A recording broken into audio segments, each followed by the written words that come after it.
Pak Sebi, saya ingin sedikit memperbaiki diksi. Jangan melulu bicara Indonesia, karena tidak semua orang Indonesia membenci orang Papua. Kalau kita bicara pisahkan antara pemerintah Indonesia, TNI Polri, dengan Indonesia dalam including semua orangnya. Jadi mungkin diksinya mulai diperbaikin, Pak, bahwa misalkan kalau Anda bilang teroris itu bukan orang Indonesia gitu loh. Artinya penjajah itu bukan orang Indonesia misalkan. Jadi ada pemerintah Indonesia, walaupun secara konteks politik pemerintah mewakili orang Indonesia, tetapi kan ada oknum-oknum dalam pemerintahan, dalam pengambilan keputusan dan sebagainya. Nah, kami tidak semua orang Indonesia membenci saudara orang Papua atau membenci orang-orang di luar Papua dan lain sebagainya, tidak. Jadi yang saya maksud begini, kalau Pak Sebi nanti bicara terus ini, tolong dibedakan istilahnya, ini pemerintah Indonesia dan TNI Polri, jadi jangan bicara Indonesia dalam keseluruhan begitu. Ini cuma usul aja supaya. Oke, usulan itu kami terima dan itu baik. Kami sadari, kami akui, karena banyak orang Indonesia juga mendukung kami untuk Papua merdeka. Kami percaya itu. Jadi kami mohon maaf kalau itu kami salah. Tapi kan secara emosional karena sentimen politik kami biasa bicara begitu. Tapi kalau Pastor sudah sampaikan begitu, nanti kami perbaiki hormat bagian itu. Karena anggota TPN juga ada orang Manado, ada orang Ambon, ada orang Buton. Kami lengkap. Ya. Itu tidak ada. Di markas kami kamu pernah ke sana ini. Oke. Ada. Oke. Ini kepala saya berani. Mungkin saya tipu kah? Oke. Baik. Iya. Oke, saya masih bicara tentang konteks Palestina. Tangan jangan sampai kena kamera ya, supaya tidak terhalang gambarnya Pak Sebi. Ya, jadi Anda mengatakan bahwa Indonesia itu bicara koar-koar ribut, mengatakan bahwa Israel melanggar konstitusi negara Republik Indonesia dalam hal Palestina, penjajahan Palestina, sehingga menolak tim U20 berlaga di Indonesia dalam kompetisi sepak bola. Dan itu jujur Pak, sangat mengecewakan seluruh kaum muda kami, orang-orang muda di Indonesia yang punya pencinta sepak bola, pencinta olahraga ya. Tidak peduli dia dari agama manapun, kami sangat kecewa terhadap keputusan lemah dari pemerintah untuk mengiyakan pressure atau tekanan dari kelompok-kelompok tertentu, baik itu kelompok politik tertentu maupun kelompok-kelompok ekstremis agamawi tertentu misalkan. Itu kami sangat kecewa gara-gara ini tidak jadi tuan rumah, Indonesia jadi tuan rumah, padahal ini kesempatan emas untuk tim Indonesia tampil di kejuaraan dunia yang bergengsi sepak bola ya. Dan ini puluhan tahun kami tidak pernah alami itu. Begitu dapat kesempatan, gara-gara fanatisme yang sempit, itu kemudian kita kehilangan kesempatan emas untuk menunjukkan bahwa kami pun, anak-anak kami pun mampu berlaga di dunia internasional. Dan tim kesebelasan sepak bola Indonesia juga ada anak Papua di dalam, yang juga punya ketangkasan, kehebatan bermain bola, contohnya.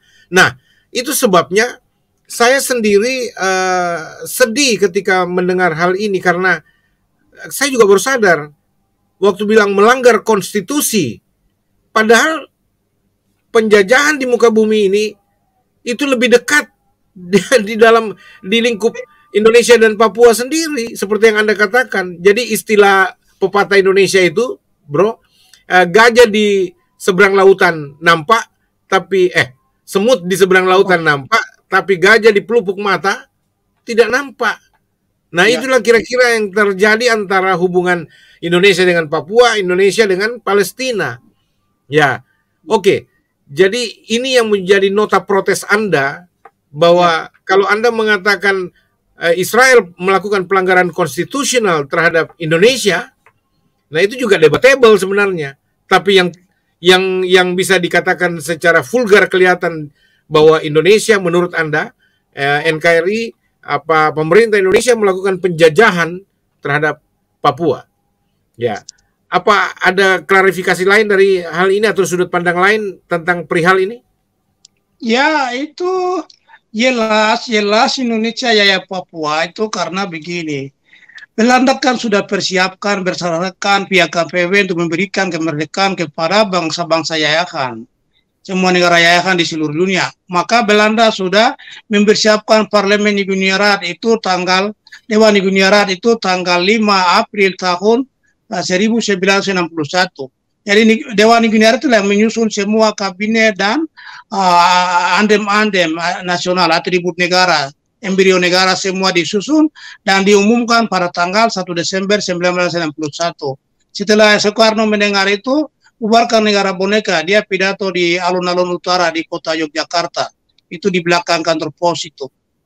Di sanalah dia mengatakan tanggal 19 November tahun 1961, dia mengatakan bahwa Trikora, menciptakan Trikora, itu negara boneka buatan Belanda. Itu kan dia sudah mengakui, sudah bentuk negara. Maka dasar hukum itu kami punya dasar hukum kuat untuk gugat Indonesia di Mahkamah Internasional. Indonesia pikir itu kami tidak siap, kami sudah siap untuk TPNPP sendiri. Kami sekarang kerja hanya 2 jalur, yaitu jalur perang dan jalur Mahkamah gugat Indonesia di Mahkamah Internasional. Oleh karena itu kami akan siapkan materi-materi gugatannya, termasuk Nejo Agreement 15 Agustus 1962 itu, kemudian Roma Agreement, juga invasi militer Indonesia di Papua tanggal 1 Mei tahun 1963, termasuk penyerahan administrasi dari pemerintah Belanda kepada UNTEA, United Nations Temporary Executive Authority itu, kemudian mereka serahkan ke Indonesia. Itu kan itu lucu. UNTEA harus pegang Papua sampai referendum, tapi tidak. Sebelum dia sudah serahkan administrasi ke Indonesia, semua ini kan pelanggaran hukum. Jadi Papua itu hanya diintegrasikan secara politik, tapi hukumnya belum diintegrasikan, karena fakta-fakta ini kami kan mempunyai dasar hukum untuk menyusun itu untuk materi gugatan. Begitu. Jadi invasi militer itu terjadi dari 63 sampai 69. Di sana banyak pembunuhan. Sindong Panjaitan dalam bukunya mengatakan bahwa saya waktu di penjara baca koran. Saya baca koran begini, Sindong bilang begini. Sindong Panjaitan bilang begini. Seandainya kalau kita Sindong Panjaitan, dia yang pernah ikut operasi di Manokwari. Dia bilang, seandainya kalau kami tidak melakukan operasi militer untuk waktu itu 63 sampai 69, maka saya yakin PPR 69 dimenangkan oleh kelompok Pro Merdeka. Dia bilang begitu. Tapi karena kita melakukan pembunuhan, teror di mana-mana, penyiksaan, jadi mereka takut. Akhirnya kita menangkan dengan istilahnya itu dengan teror, imitasi, penuh manipulasi. Jadi 1025 orang dibawa ke Jakarta itu bukan perwakilan. Kita kan sudah 280 suku yang ada sekarang. Kami suku Yali, saya suku Yali. Jadi suku Yali kami besar, suku Yali besar itu kami tidak ikut PPR 69, maka kami tidak punya hak untuk ikut Republik Indonesia. Sampai hari ini saya tidak mengaku Indonesia. Begitu. Karena dasar-dasar ini, maka kita punya dasar cukup kuat. Jadi Indonesia tidak ada alasan menjajah Papua. Bukti-bukti penjajahannya itu pembunuhan, penyiksaan di mana-mana, marginalisasi itu. Sekarang Jokowi mau bikin pencitraan untuk menjalankan pembangunan, itu sudah terlambat. Kami sudah bangkit, sudah mulai lawan. Itu tidak akan mungkin hentikan kami. Generasi muda sudah bangkit. Jadi prinsipnya sekarang kami sudah memiliki nasionalisme. Kami pernah belajar yang bilang itu nasionalisme Indonesia itu. Kebangkitan nasional yang kami pernah belajar sejarah. Itu bangsa Papua sudah bangkit, ini mau lawan. Silakan lawan. Generasi muda ini akan bangkit dan lawan untuk merebut kemerdekaan kembali. Oke Pak, untuk sementara saya katakan dulu ya. Oke, itu versi Anda, tapi kan versi pemerintah itu berbeda. Dalam pengertian begini, Pak. Michael Manufandu sendiri sebagai orang asli Papua itu mengatakan bahwa persoalan status politik Papua sudah selesai berdasarkan New York Agreement tahun 1962 itu, ya. Dan itu kemudian orang Papua yang diwakili oleh 1025 orang itu telah dinyatakan sah oleh PBB sendiri. Sehingga kenapa kalian menggugat lagi? Padahal kalian sendiri yang ingin bergabung ke Indonesia. Dan ini hal yang dianggap kalian cari gara-gara. Memang kelompok orang tertentu aja. Sebagian besar masyarakat Papua sebenarnya menginginkan tetap stay di Indonesia. Tapi Anda lah yang kemudian tidak menginginkan hal itu, kelompok-kelompok kecil seperti OPM ini. Ya, bagaimana Anda menanggapi pernyataan Michael Manufandu ini? Michael Manufandu itu statusnya apa dulu? Dia pejuang Papua Merdeka. Ini mic terganggu, kameranya terganggu, Bung. Tangannya yang ini ya. Oke. Ya. Maju dikit. Oke. Silakan diteruskan. Apa? Michael Manufandu itu coba Pastor jelaskan, dia statusnya apa? Pejuang Papua Merdeka, tokoh atau oportunis yang cari makan dengan Indonesia, pelacur cari makan ke Jakarta. Itu kami biasa bilang kelompok pelacur yang cari makan dengan Indonesia. Beliau mengaku ikut dalam pertarungan sejarah di masa lalu. Bahkan beliau tahu apa yang terjadi, dan beliau sebagai pelaku sejarah di masa lalu tentang integrasi Papua itu, dan menjadi saksi mata dan berani mengatakan, bahkan sudah menjadi pelobi internasional sebagai diplomat ulung untuk Indonesia yang menjelaskan tentang status Papua yang sebenarnya sudah selesai, status politik yang sudah selesai. Walaupun Anda dari pihak OPM selalu mengatakan ini pengkhianat, ini pelacur politik dan sebagainya, tapi ini kan versi pemerintah yang juga punya kepentingan politik terhadap bangsa-bangsa yang ada di dalam ayoman NKRI, termasuk Papua di dalamnya. Bagaimana Anda menjelaskan itu secara akademik? Itu kan kami tidak bisa begini. Fakta-fakta tadi itu kan sudah jelas. Fakta-fakta akademik itu sudah jelas. Saya waktu tinggal di penjara di Doyo, itu seorang teman saya pernah tinggal di penjara di LBHB sama-sama. Dia bukan pejuang, tapi dia tahanan biasa, tapi karena satu kamar tinggal, saya bicara merdeka, dia dengar, dia beli buku, itu harga 300.000. Itu buku yang dibuat oleh Profesor Dr. Rocklever itu, Free Joyce itu. Buku itu dia bawa, dan saya belajar di penjara itu, saya baca dari penelitian dari Dr. John Salford dari Universitas Oxford Inggris itu. Dia mengatakan begini, arsip di PBB dia temukan itu Indonesia bilang resolusi PBB itu bukan resolusi untuk disahkan. PPRN 9 itu belum disahkan tanggal 19 November tahun 1969 itu belum disahkan. Itu arsip di PBB itu sudah ditemukan, sudah muat dalam semua buku itu, mengatakan bahwa itu namanya take notes. Take note itu pengertiannya karena negara-negara Afrika dipimpin Ghana dan Gabon, mereka menolak hasil PPRA. Itu kan hasil PPRA yang aneh dan lucu. Jadi kalau fakta-fakta hukum tadi saya bilang itu membuktikan bahwa Indonesia salah, PBB salah, maka kita bisa buat hukum. Kan ada hukum, mencari keadilan kan di Mahkamah Internasional. Jadi memang kalau fakta-fakta ini bilang Indonesia bilang benar, mereka memilih Indonesia tidak mungkin. Kenapa? Dalam aturan referendum itu one man one vote. Dan dalam New Agreement sudah ditentukan. Kenapa ambil 25 orang?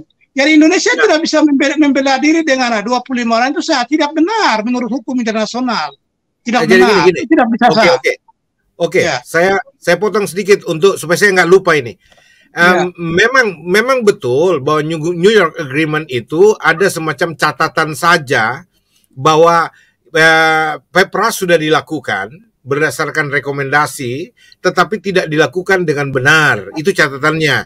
Dan kemudian keberatan teman-teman dari Papua kemudian mengatakan bahwa mereka sebenarnya menuntut apa yang dianjurkan oleh New York Agreement itu one man one vote, tetapi ternyata karena satu dan lain hal, kesulitan masalah alam, masalah situasi dan kondisi gunung dan lembah dan hutan-hutan, jadi menurut Michael Manufandu dengan mewakili suara integrasi ini mengatakan tidaklah mungkin untuk melakukan amanat New York Agreement one man one vote, sehingga diperlukanlah kebijakan politik untuk keterwakilan seluruh masyarakat Papua yang pada waktu itu sekitar 800.000 orang diwakili oleh 1.025 orang, dan itu representatif karena dikatakan ada perwakilan dari setiap suku, dari setiap wilayah untuk duduk mewakili masyarakat itu sendiri.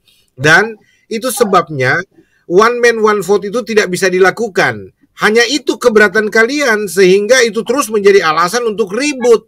Padahal ada di antara kalian orang OPM dan pengamat yang juga pernah berbicara di berbagai forum internasional mengatakan bahwa loh, masa tidak bisa dilakukan? One man one vote itu mungkin dilakukan, apalagi dalam New York Agreement itu kita dikasih waktu 7 tahun. Masa 7 tahun tidak bisa mengumpulkan 800 orang untuk bersuara?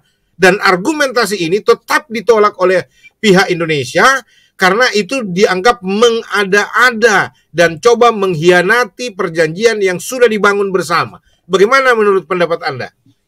Itu kan dalil saja. Jadi bukti-bukti itu kita bisa buktikan di pengadilan. Jadi Indonesia bukan batu. Jadi saya biasa bilang Indonesia bukan besi bayadi, tidak bisa kita toki, tidak bisa pecah, tidak. Suatu ketika kami akan giring Indonesia ke meja perundingan, kami tahu, kami siap begitu. Jadi semua dalil-dalil yang Indonesia sampaikan, termasuk dalil untuk mendukung Israel dengan dalil konstitusi pembukaan Undang-Undang 45, itu semua dalil itu salah, dalil tidak benar. Kami menolak dalil-dalil itu. Semua dalil Indonesia tidak benar. Artinya PBB kan ada untuk apa? Itu bukan urusan Indonesia. PBB yang bertanggung jawab untuk melakukan awareness, menyampaikan pemahaman kepada masyarakat Papua dari Sorong sampai Merauke.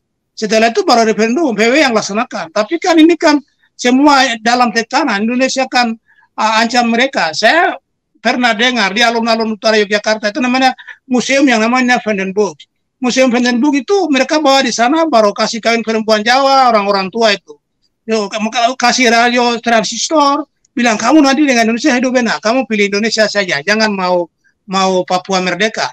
Begitu penipuan itu. Jadi dan 1025 orang tidak bisa dibenarkan dalam hukum apapun di dunia ini.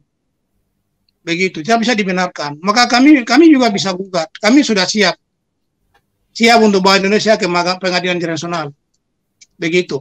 Jadi argumentasi apalagi tadi itu saya bilang itu kan orang-orang pecundang oportunis yang cari makan Indonesia, bahasa itu kami tidak akan dengar yang begitu. Seluruh mayoritas orang Papua itu merdeka. Gubernur Lukas NMB juga merdeka. Jadi hati tipu mulut. Kira-kira paham toh? Semua orang Papua nih kecil besar mau merdeka. Indonesia aku tahu hati mereka, bisa periksa. Bela Baro, hati ini sini apa? Merdeka kah Indonesia? Tidak mungkin. Anda sudah pernah melakukan jajak pendapat masyarakat Papua baik langsung maupun tidak langsung bahwa keinginan mereka taruhlah bicara 51% lah. Tidak usah bicara 70-80%.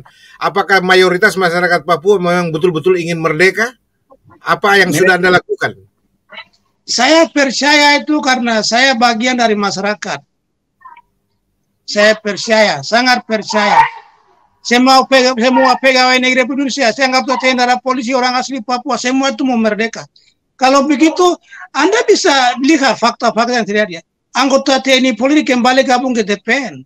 Itu artinya dia hati itu Papua merdeka ada. Jadi mereka hanya tipu Jakarta dengan mulut bahwa wah kami ini Indonesia NKRI, itu tipu semua. Semua mau merdeka.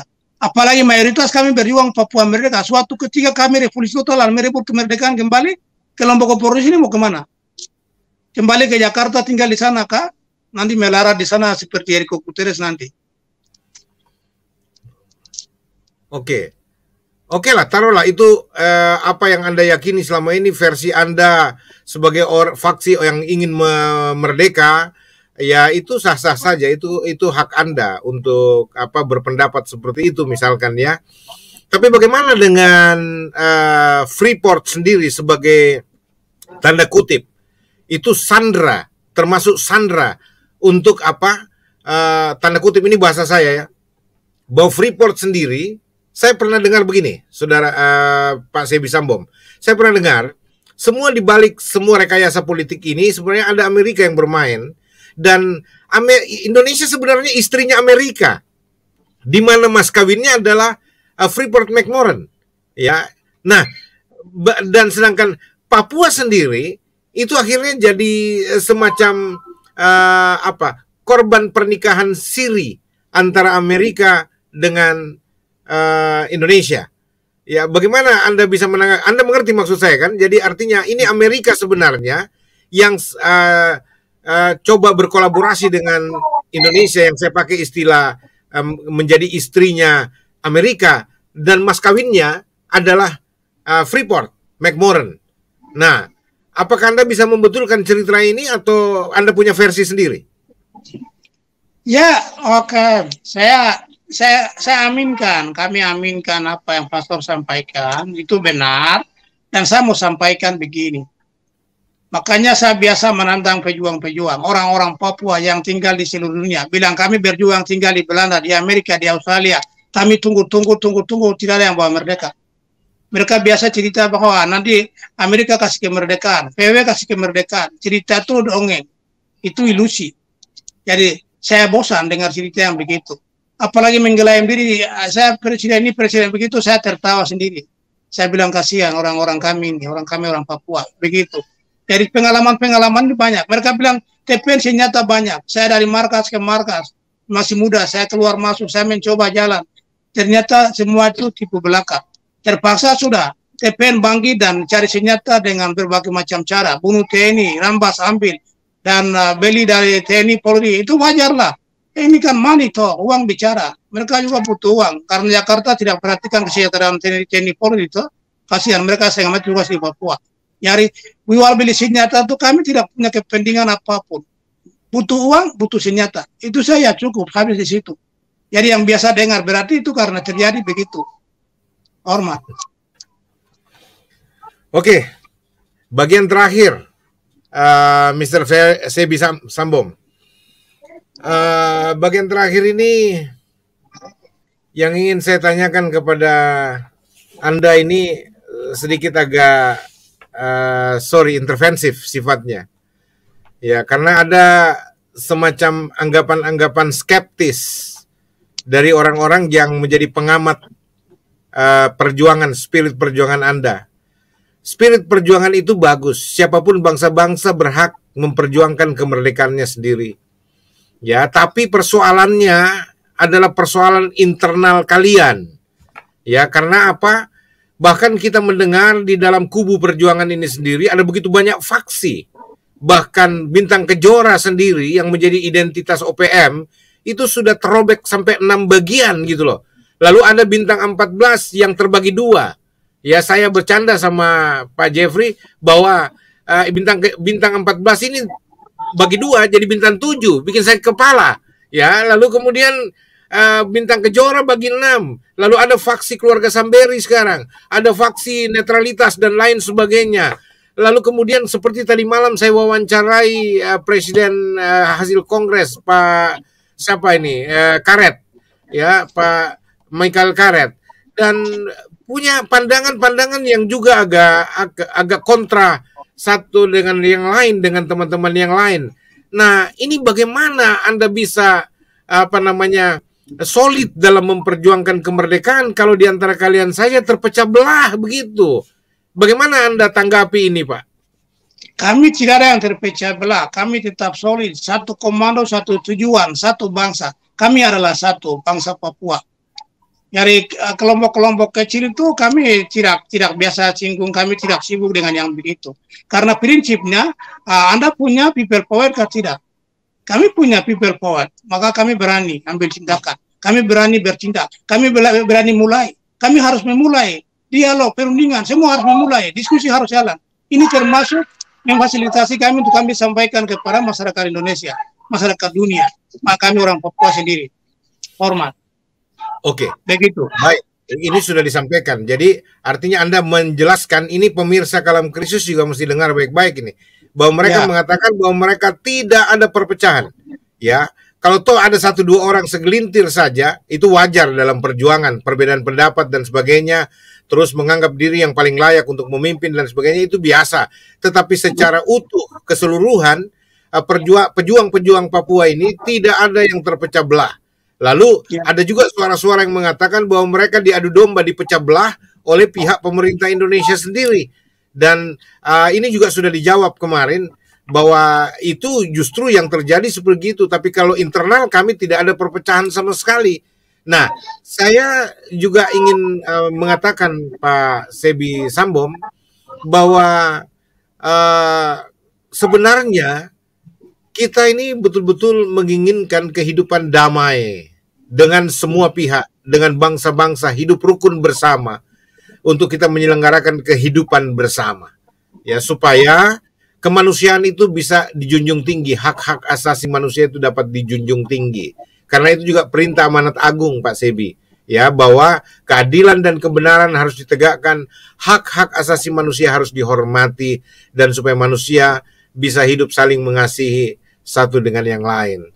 Oke, pesan terakhir dari Anda, pesan politik Anda pada kesempatan ini. Anda mau bicara kepada pemerintah, silakan. Anda mau bicara kepada publik internasional, silakan. Anda mau pakai bahasa apa saja, termasuk mau bicara kepada saudara-saudara masyarakat Papua yang sedang Anda wakili untuk diperjuangkan kemerdekaannya, silakan. Waktu berbicara untuk Anda dalam closing statement terakhir ini. Statement politik Anda apa? Ya, kepada masyarakat Indonesia itu saya mau sampaikan bahwa pemerintah, politisi pemerintah itu mereka tipu rakyat dengan dalil bahwa mendukung Israel karena konstitusi, menolak Israel karena konstitusi. Itu mereka tipu rakyat Indonesia seluruhnya. Karena kalau mereka bilang begitu, mereka juga ya Papua. Jadi sebaiknya Papua itu kasih kemerdekaan, karena Undang-Undang Dasar 45 mengatakan bahwa penjajahan di atas dunia harus dihapuskan demi menciptakan perdamaian dunia. Jadi kalau Indonesia lagi ya Papua, tidak ada perdamaian dunia, masih kekurangan. Jadi Indonesia harus jiwa besar, bijaksana, jujur. Kalau Soekarno mereka bikin kesalahan, merampas hak kami, membawa kami sebagai tawanan, sampai hari ini mereka masih tawan kami. Kami kan masih tawanan Sandra Indonesia, kita masih disandra. Maka sebaiknya orang-orang Indonesia yang menjadi pemimpin negara Republik Indonesia itu harus paham, sadar, dan mengakui kesalahan para pendahulunya dan berani mengambil keputusan untuk kasih kemerdekaan bagi bangsa Papua Barat. Merdeka itu sudah ada, kembalikan hak kami karena kita mau menyusun kabinet kami yang sudah pernah diumumkan oleh Belanda. Tinggal aktifkan saja. Mata uang kami kan semua sudah lengkap di sana. Ada tunggu di sana. Itu untuk pemerintah rakyat Indonesia. Jadi rakyat Indonesia jangan terlalu fanatisme agama, tapi saya tidak suka dogmatika agama itu. Dogmatika Kristen juga, orang Kristen bisa fanatik. Itu jangan. Iman itu hak orang. Jadi Anda percaya dengan Tuhan itu individu. Kita masing-masing bertanggung jawab dengan Tuhan untuk bekerja kemanusiaan. Pastor mempersiapkan kami untuk kita bicara kemanusiaan. Itu. Oleh karena itu jangan terlalu fanatik rakyat Indonesia, tapi toleransi agama itu sudah bagus sebenarnya. Kalau di Papua itu saya terus terang kami orang Papua ini memang bicaranya kasar atau mungkin dinilai begitu kasar atau orang hitam. Tapi kami punya hati itu suci. Kami selalu mengasihi orang banyak. Hanya TNI Polri datang bikin kurang ajar itu yang kita bilang, oh ya, kamu punya hukum ada ya, hukum perang. Kita siap lawan, begitu. Kita kan menyelamatkan tanah kami. Itu. Jadi kalau kepada orang Papua pesan saya itu mereka sudah tahu sudah. Kami satu komando, satu tujuan, satu bangsa. Mari bersatu dan bangkit mobilisasi umum untuk merebut kemerdekaan kembali. 2 tahun terakhir ke depan. Lama-lama itu nanti saya juga sudah tua, semua tua lagi. Siapa lagi yang kerja? Kasih anak-anak kami harus menikmati kemerdekaan. Itu untuk orang Papua, sadar semua pegawai negeri. Anggota TNI Polri, dengar, saya mau kasih tahu, TNI Polri orang asli Papua suruh maju depan. Jadi Jawa-Jawa ke lain-lain itu mereka di belakang. Supaya orang Papua kena itu jadi dameng. Mereka selamat. Ini yang terjadi. Banyak anak-anak Papua dapat tembak. Itu sadar baik-baik. Itu pesan untuk orang Papua. Bangkit dan lawan. Kalau masyarakat internasional jelas. Banyak masyarakat internasional macam Australia, Selandia Baru itu masyarakatnya semua mendukung kami. Hanya pemerintahnya yang masih bersenang-senang dengan Indonesia. Begitu, karena kepentingan. Jadi Freeport tadi itu benar. Makanya saya bilang, orang Papua yang bilang Amerika kasih kemerdekaan apa itu saya tidak, saya biasa menantang. Menggosong cerita mimpi-mimpi selalu di belakang sana. Kerja baru Tuhan kasih kemerdekaan lewat pekerjaan kami. Kita harus kerja keras. Begitu. Jadi tadi bilang Amerika, Freeport, itu semua kami paham. Kami sudah tahu juga. Tapi cerita banyak lainnya orang bosan. Orang sudah tahu semua. Semua itu kesalahannya di sana. Begitu. Oke.